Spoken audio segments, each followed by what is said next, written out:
How did you get into it? Like what?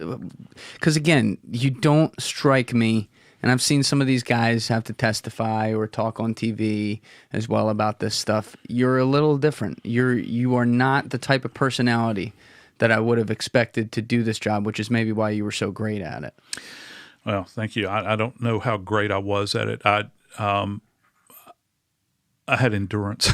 I think I had endurance and not a lot of wisdom on certain fronts. I was attending college in New Orleans, and I happened to be working at a hospital as an orderly while I was going to college. Worked as an ER tech, I worked as a psych tech, and as a security guard, and did all these different jobs in the hospital. And it just so happened that the coroner's office in my jurisdiction, which is Jefferson Parish, was in a horrible state. And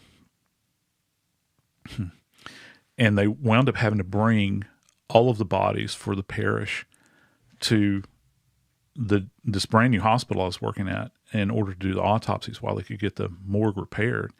Now, compared to New York, this is not going to seem like a big number, but for a shop, we call them shops, a shop our size, where we only had essentially one forensic pathologist, we were doing roughly 1,000 autopsies per year.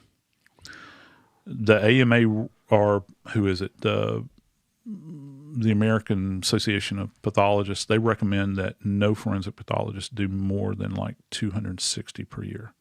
1,000 a year. Yeah. At that time, and that's just the autopsies. That there's it's like 4 a day on a work day, basically. Yeah, and it was nothing. It was a real cramped space. So anyway, you had to have a place to still do this. And that didn't last for long, because in South Louisiana, you get a lot of decomposed bodies because the environment's so harsh. Bodies break down really quickly. The hospital didn't tolerate this for very long, but I became fast friends with one of the investigators with the coroner's office, who was also a diener, an autopsy assistant. And he was actually from I say up this way. He was actually from Scranton, Pennsylvania, and had come back south to go to college, went to Ole Miss, and got a degree in forensics at Ole Miss, which back then was one of the most highly rated programs in the country.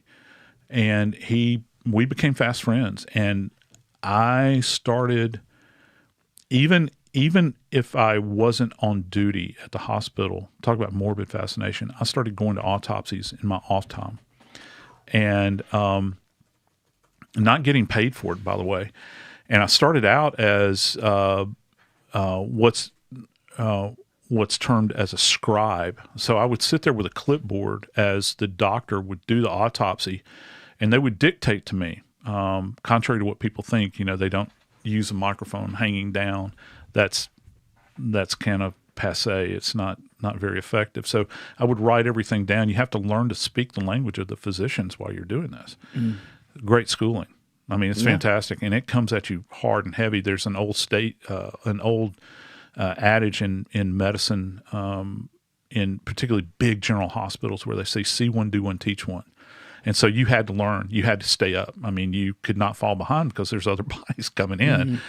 So, you learn, you just kind of learn through osmosis. And then finally one day I was kind of like, as they say in the South, I was like a hair in a biscuit. I just didn't go away. And I hung around long enough, and finally he looked at me and said, you want to learn how to close? I was like, yeah, sure. Why not? So they taught me how to stitch up a body. It's just a standard baseball stitch with kite string with an S-shaped needle. You just start whipping it out. And the next thing I knew, they were saying, do you want to open? I was like, yeah. Give me the blade, man. Let's do it. Cold steel. And so you were never a squeamish type ever? Initially, I was. I had to get past. Really? Yeah. I had to get past it. But again, I think that it was the fallback. Let me describe it to you this way. And this is kind of, people might find this conversation is kind of strange anyway for most people. But here's another layer of strange. I viewed this as a very unique opportunity, because every time we would open a body, I saw myself as on an exploratory journey because I was seeing something that no one else had ever seen. As it applies to that person at that moment in time, we were opening up their body. And I was going to see a space in there that no one else, you never know what you're going to find. And I know it's not necessarily morbid, it's scientific curiosity. And you do find these interesting anomalies. You learn a lot about trauma. You learn about wound tracks and range of fire estimations on on bullets, and you track sharp force injuries. You understand what's happening, or you discover some young person that has died suddenly, and you suddenly realize that they've had a CVA, had a stroke, and no one saw it coming. And you find that, and you can pass that on to a family, or you find that somebody's got a normal sized person's got the heart of the size of a canned ham. It's a genetic anomaly. You get that information back to the family as soon as you can. Or, I'll never forget the first time I ever saw a horseshoe kidney, for instance, which is a set of kidneys that never disconnected from one another, and it looks like a gigantic horseshoe. I actually held it up in front of my face like a big handlebar mustache, and they took a picture of me like this.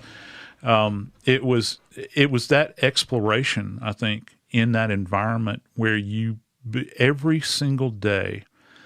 Imagine going to a lecture in college where it's just the same droning on over and over again.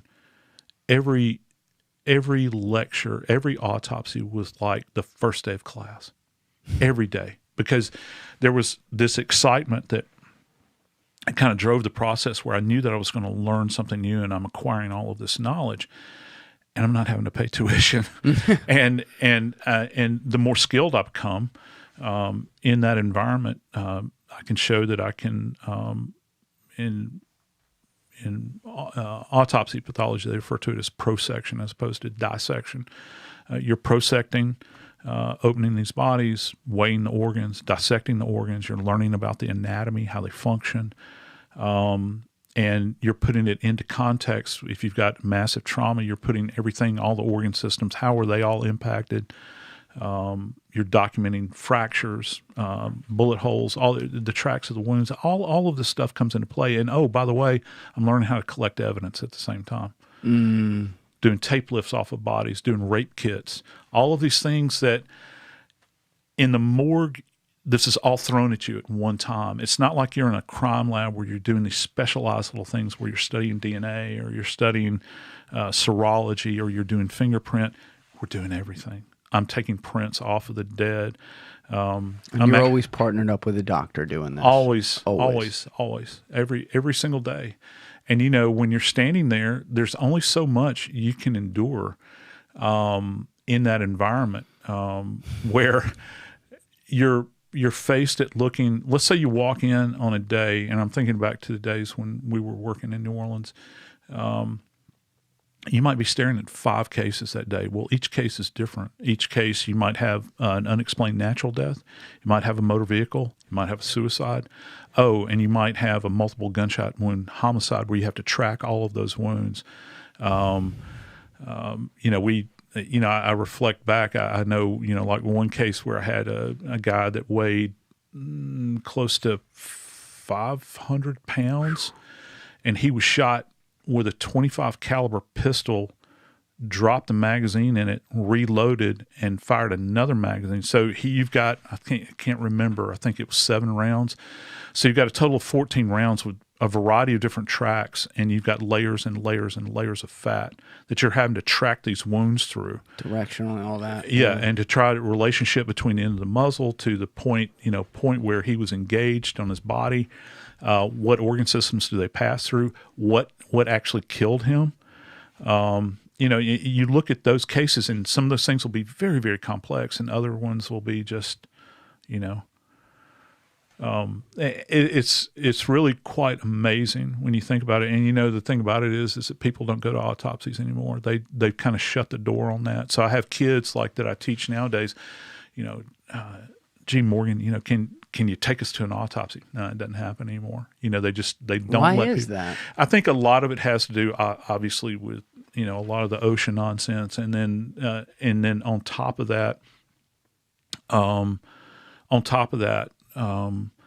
they're looking to protect evidence because, you can have natural deaths, but 3 bodies down the line, you're going to have homicide too.